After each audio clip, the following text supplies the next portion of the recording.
O 8º episódio de House of the Dragon foi ao ar ontem e hoje eu vim contar tudo que você pode não ter entendido, resumir bonitinho este episódio, pra você já começar o próximo episódio entendendo tintim por tintim do porquê começou a Dança dos Dragões. Caso você já esteja perdido até esse momento aqui, você não tá entendendo nada, eu já fiz outros reviews falando de todos os outros episódios, você pode assistir clicando aqui e tem o link também na descrição, onde eu explico tintim por tintim de tudo que aconteceu em cada episódio. Mas, como eu disse, hoje a gente vai falar sobre o episódio 8, então, antes de mais nada, se você tá chegando aqui agora, é a primeira vez que você tem um contato com este canal, curte este vídeo para começar, pra gente já solidificar a nossa amizade, e se inscreve no canal pra você receber vídeo toda semana que a gente falar de House of the Dragon, fora todas as outras séries semanais e todas as séries que vão estreando e que eu vou falando aqui no canal. E agora, sem mais enrolação, roda esse vídeo.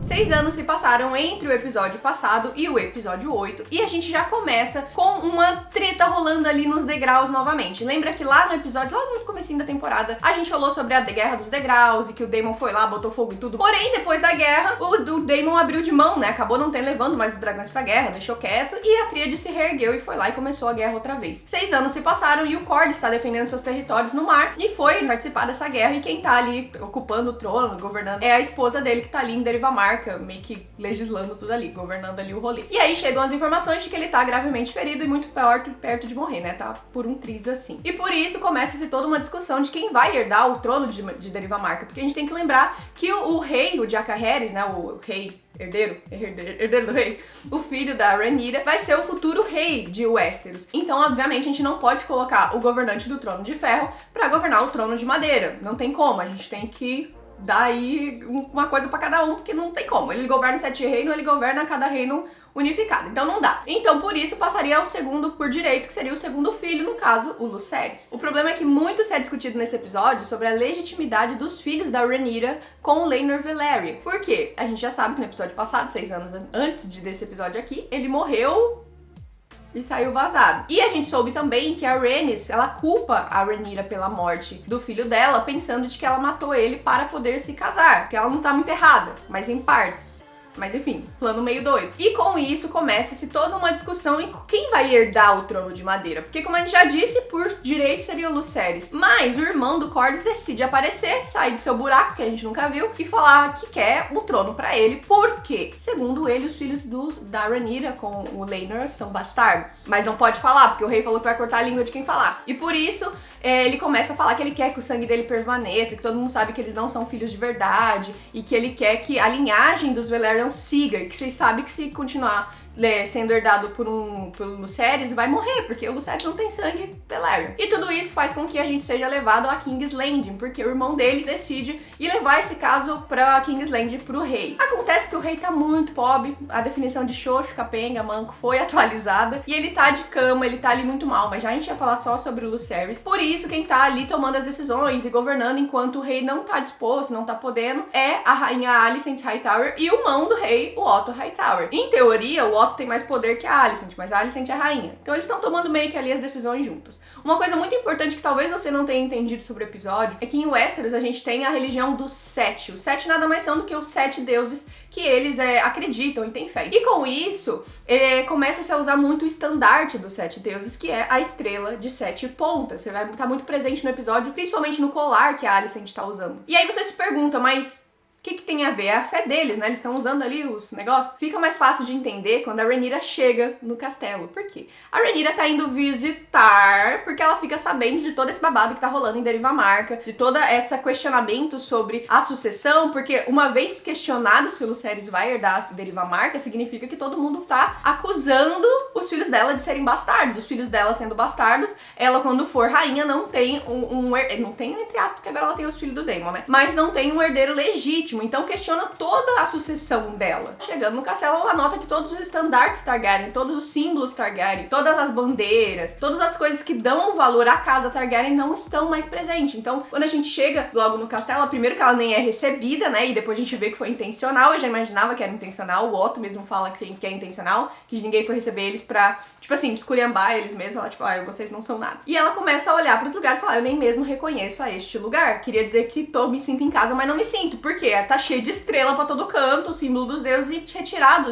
o estandarte Targaryen. E isso acontece porque a ideia do Otto e da Alicent é enfraquecer o nome Targaryen. Faz com que o nome da Rhaenyra, que seria aí a sucessora, perca o poder, por assim dizer. Lembrando que ela não pode colocar o símbolo Hightower, porque isso aqui é a casa dela, porque, obviamente, isso causaria um grande problema. Então a desculpa é colocar o símbolo da fé de Westeros, né? Então ela foi muito inteligente fazendo isso, mas na hora que eu vi eu fiquei bem pistola, porque naquele momento eu via a Rhaenyra completamente perdida, ela não tinha ninguém por ela. Então ela começa a conversar com o pai, ela percebe que o pai tá tomando uns remédios muito fortes, que deixam ele meio inconsciente, porque ele tá com muita dor. E o Viserys, ele tá muito mal, né? Nesse episódio a gente viu que ele tá realmente no limite do mal, ele tá com muita deformidade, ele já não tem uns dedos, ele já não tem um braço, ele já não tem uma parte do rosto, ele já não tem um olho. Então ele tá realmente muito mal e totalmente sem força. E a Rhaenyra fala, né, que ele tá sendo meio que dopado, porque tá tomando muito remédio que ele não consegue nem manter a lição, e com isso a Alicent tá mantendo ali o poder. O reencontro das duas é aquela coisa que a gente já imagina, né? Bem frio, alfinetadas, falando sobre o pai dela. E aí, ao longo do episódio, a gente chega um momento em que vai se discutir de fato, porque marcaram ali uma reunião, uma assembleia pra discutir quem vai herdar dele a marca. Porque uma vez que eles não se resolveram entre si, eles levaram a questão pro rei, vulgo Alicent, né? Já que o rei não tá podendo governar. E nisso, a Rhaenyra, ela tá muito desesperada. Tem uma cena muito emocionante em que ela vai ver o pai sozinha. Ela vê o pai dela tão debilitado e ela percebe que ela tá ali falando com ele sobre: você me colocou nesse posto que é muito difícil, eu não sei se eu quero mesmo, não sei mais se eu aguento esse fardo, e o único jeito de eu aguentar isso é se você me apoiar.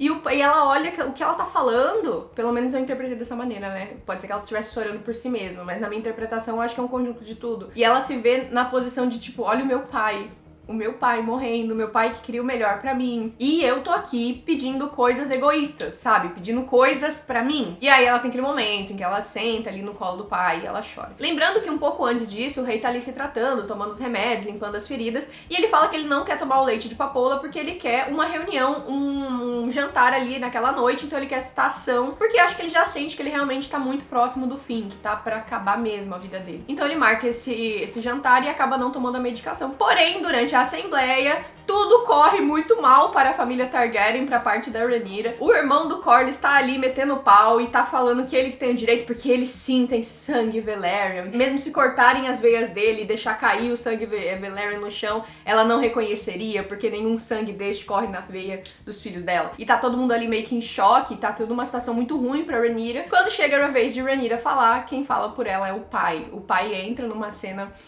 mais uma vez muito emocionante. Ele entra sozinho e ele quer subir ao trono dele por uma última vez sozinho. E um pouquinho antes disso, a gente tinha visto o momento em que a Rhaenyra chega junto com o Daemon, apresenta os filhinhos novos dela, com o Daemon, né, os dois gêmeos, e depois inclusive ela tá grávida de novo. O Daemon, ele tem uma dificuldade, né, em expressar os sentimentos dele, e dá pra ver que ele tá vendo o irmão dele mal, e que ele sente alguma coisa, mas ele não consegue reagir. Então, em todo momento, o Viserys, ele fica: meu irmão, Daemon, e ele não reage. E nessa hora que ele tá entrando na assembleia, que ele vai subir ao trono, ele fala que ele não quer ajuda, e quando ele dá uma tropeçada, quem tá ali pra apoiar ele é o Daemon. O Daemon, ele não presta, a gente já sabe disso, mas eu gostei muito dessa cena. Eu não sei se ele foi ali pelos próprios interesses, prol da família dele, mas também pode ter sido porque é o irmão dele, ele tá vendo a situação e ele ajuda ali o irmão a sentar no trono. Resumidamente, o que rola depois é que o rei reforça aquilo que ele já falou 1 milhão de vezes: a Rhaenyra é minha herdeira, não deveria se nem tá tendo essa assembleia. Por que tá rolando isso aqui se a gente sabe que quem é o herdeiro é o Lucerys? E aí o irmão do Corlys fala o seguinte: não tem sangue Targaryen na veia desses moleques, esses moleques são bastardos. E aí o rei fala: eu vou cortar a sua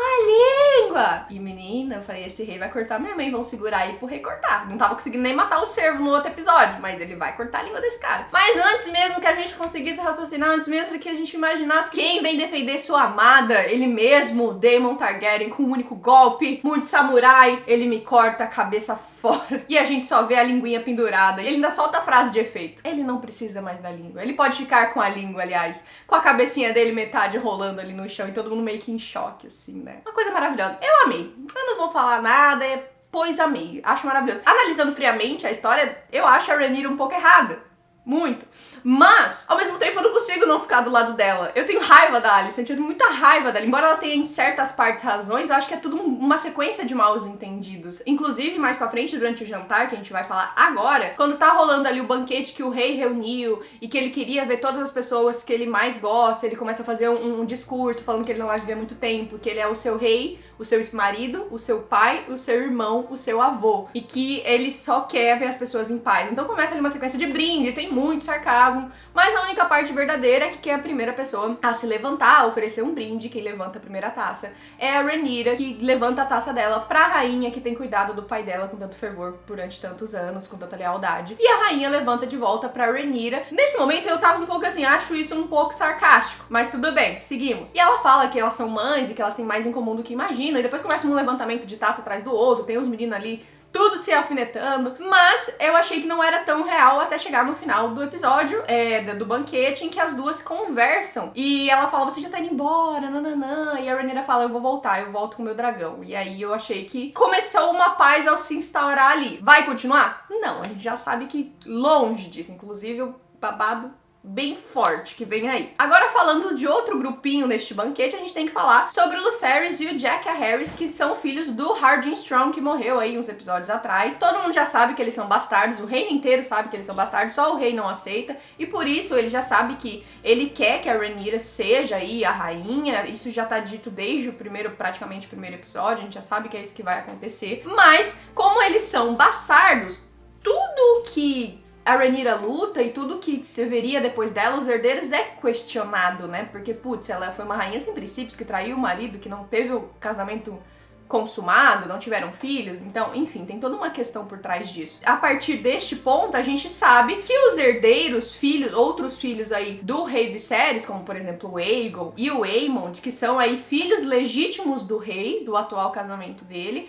e que seriam por direito, conforme as regras ali de Westeros, o verdadeiro os herdeiros. Então o primeiro herdeiro seria o Aegon e o segundo herdeiro o Aemond. E com isso, a gente já percebe que como que eles vão ser amiguinhos, né? Eu comentei no vídeo passado que eu tava achando tudo muito corrido na série. E de fato, tudo muito corrido, as coisas acontecem muito rápido. Eu não entendo por que eles estão atropelando coisa atrás de coisa. Eu acho que eles queriam terminar a temporada com uma morte chocante. A gente sabe que tem algumas por vir aí. E eu acho que é assim que vai acabar, uma morte chocante e a treta no seu ápice pra continuar numa próxima temporada, já que a gente vai ter uma segunda temporada. Só que eu acho que se eles já sabiam desde o começo, tanto que foi renovado depois do primeiro episódio, que a gente teria uma segunda temporada, por que não fazer as coisas mais devagar, sabe? E aí pra mim tá tudo muito corrido, então tem muita história, muita nuance que eu queria ver e que a gente sabe que existe no livro e que poderia ser muito mais explorado na série e que não acontece. Então a gente tem episódios de 1 hora em que, se você pegar o começo e o final, muita coisa aconteceu, muito espaço de tempo, muitas tramas que poderiam ter sido muito bem divididas aí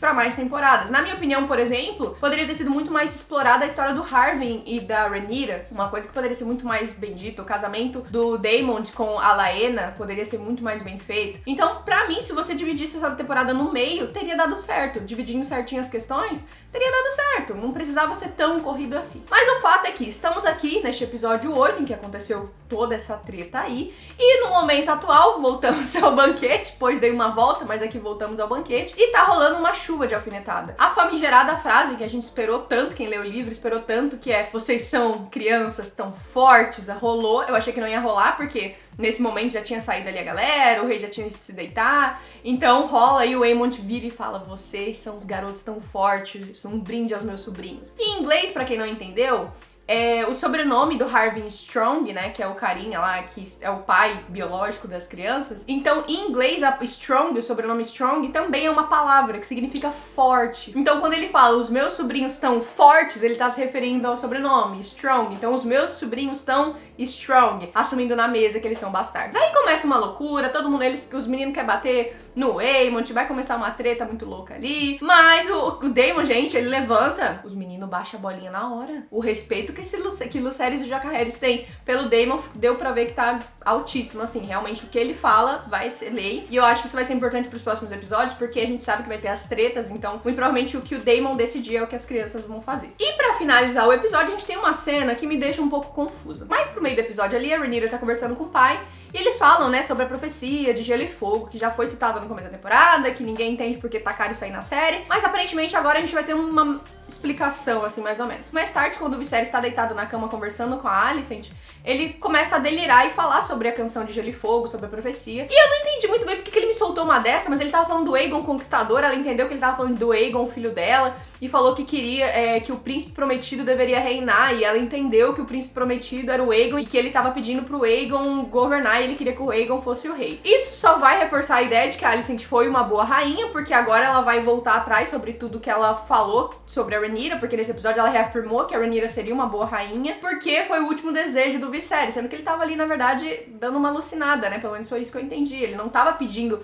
pra ele ser, de fato, o rei, o herdeiro, ela mudar as coisas. Porque a gente sabe que no episódio que vem ele já vai morrer e que a Alicent, ela vai falar essa frase, né? Tá no promo, de que ela, no último momento, o Viserys pediu pro Aegon governar, sendo que ele tava falando do Aegon Conquistador e ela entendeu aí tudo errado. Então, foi por isso que introduziram aí a tal da profecia de Gelo e Fogo. Eu acho um pouco complicado você trazer uma questão de Game of Thrones, do finale de Game of Thrones, pra dentro aqui de 200 anos antes da série, mas eu acho que foi pra isso que eles tentaram trazer a história do Príncipe Prometido. Poderia ficar sem essa? Poderia, mas enfim, eles quiseram fazer uma conexão entre as séries e tudo bem. No vídeo que vem eu vou voltar pra fazer um vídeo completo e bem comprido, pois teorizaremos muito sobre o finale, sobre o que falta acontecer neste finale, sobre o que eu acho que vai rolar e a partir do que eles já mudaram ao longo dos episódios, algumas coisas que eu acho que eles vão mudar aí nesse final. Mas me conta o que você achou, se você tinha entendido tudo isso, se ficou mais fácil de você entender ou se eu compliquei mais ainda a sua mente. Deixa aqui nos comentários que eu vou adorar saber. E espero vocês aí no próximo vídeo. Um beijo, até a próxima.